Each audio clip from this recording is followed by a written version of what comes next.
সালামু আলাইকুম। আশা করি সকলে ভালো আছেন। আমিও আল্লাহর রহমতে ভালো আছি। আমি আমার নিজের গল্প আজকে শেয়ার করব, আমার নিজের প্র্যাকটিক্যাল গল্প। সবাই মনোযোগ দিয়ে শুনবেন। একদিন আমার বাবা হাট থেকে গাছ কিনে নিয়ে আসলো, মেহগনির গাছ। মেহগনির গাছ দেখাই আপনাদের, দেখেন এই যে গাছ, মেহগনির গাছ। এই যে এলে সব গাছ, ছোট বড় সব। এক গাছ কিনে নিয়ে আসার পর 10টা কি 12টা অথবা 15টা গাছ কিনে নিয়ে আসে।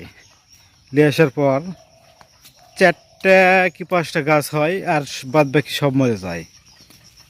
এখন ওই লোক বেচার জন্য বলেছে যে মরে গেলে আবার দিব, হ্যান ত্যান 7-17, কিন্তু সে আর ধরা দেয় না। গাছ কিনে নিয়ে আসলাম, নিয়ে এসে লাগালাম, খালি 4টে গাছ হয়, 12টার মধ্যে 4টে হয়, আর বাদ বাকি 8টাই মরে যায়। এখন আমরা তো কিনে নিয়ে আসছি, এখন কি করব? এখন সে যদি না দেয় আর তো পারবো না, তার থেকে নিতে তো পারবো না, জোর করা তো যাবে না। এখন আমার ভিতরে একটা জেদ উঠলো যে এত টাকাতে গাছ কিনে নিয়ে আসলাম আর মরে গেল, এটা কেমন হলো? জেদ উঠলো যে আমি তাহলে গাছ তৈরি করব। চিন্তা ভাবনা করলাম যে তাহলে কিভাবে বীজ সংগ্রহ করা লাগবে এবং বীজ চারা দেওয়া লাগবে, তারপরে তো চারা গাছ হবে। তখন চিন্তা ভাবনা করলাম যে তাহলে বীজ আমি সংগ্রহ করব, করে চারা দেব। তখন আমি বীজ সংগ্রহ করলাম, করে একটু একটু করে বীজ সব গোছালাম। গোছানোর পরে চিন্তা ভাবনা করলাম যে তাহলে তো চারা দেওয়া লাগবে। সব চারা দেওয়ার উদ্দেশ্যে বীজ সবগুলো নিয়ে আসলাম, নিয়ে এসে চারা দিলাম।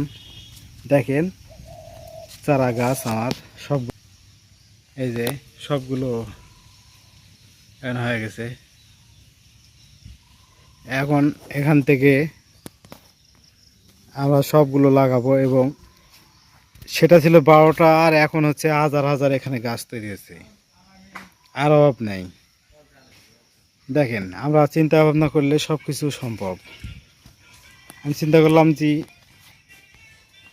12টা এখানে হাজার হাজার তৈরি হয়েছে, এখন আর কোনো সমস্যা নাই। চারার মরে গেলেও কোনো সমস্যা নাই, পরবর্তীতে আবার উঠে লাগাতে পারবো এবং লক্ষ লক্ষ চারা তৈরি করতে পারবো। এই জন্য আমরা চিন্তা ভাবনা করব, নিজের থেকে যা কিছু করব নিজের থেকেই করব, এবং আগ্রহ করব করার জন্য। চেষ্টা করলে সবই সম্ভব ইনশাল্লাহ। শুরু করেন, সফলতা আসবেই ইনশাল্লাহ। সবার সুস্থতা কামনা করি, সবার দোয়া এবং ভালোবাসা রইল সবার প্রতি। সবাই ভালো থাকবেন, সুস্থ থাকবেন, আমার জন্য দোয়া করবেন। আমি যেন ভালোভাবে আপনাদের সঠিক নিয়মে সঠিক পদ্ধতি দিতে পারি এবং সঠিক সিদ্ধান্ত নেওয়ার একটা কৌশল শিখে দিতে পারি। সবার জন্য দোয়া এবং ভালোবাসা রইল। সবাই ভালো থাকবেন, সুস্থ থাকবেন। আসসালামু আলাইকুম।